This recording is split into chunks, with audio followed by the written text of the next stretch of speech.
Buenos días, hoy es 3 de mayo y os damos la bienvenida a Serra al Día, ecoparque en la urbanización de Torre de Portaceli. Ya está disponible el ecoparque móvil en la urbanización Torre de Portaceli, un nuevo servicio que pone a disposición del vecindario la posibilidad de mantener nuestro entorno en óptimas condiciones y más limpio. Estará disponible 3 días de jueves a sábado en meses alternos, de 9 a 3 en el aparcamiento del centro comercial y polideportivo. Brigada de limpieza forestal. Hemos puesto en marcha una brigada formada por 2 peones forestales que durante 3 meses realizarán trabajos relacionados con la prevención de incendios.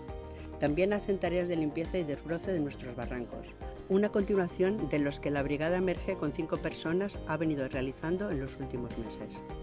Celebramos el Día del Libro con diversas actividades.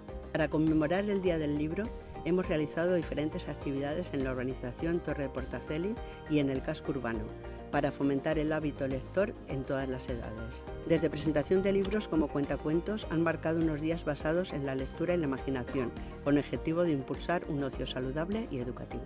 Nos vemos esta tarde en la Casa de la Cultura a las 7, en la presentación del libro La Cartuja de Portaceli, 8 siglos de testimonio.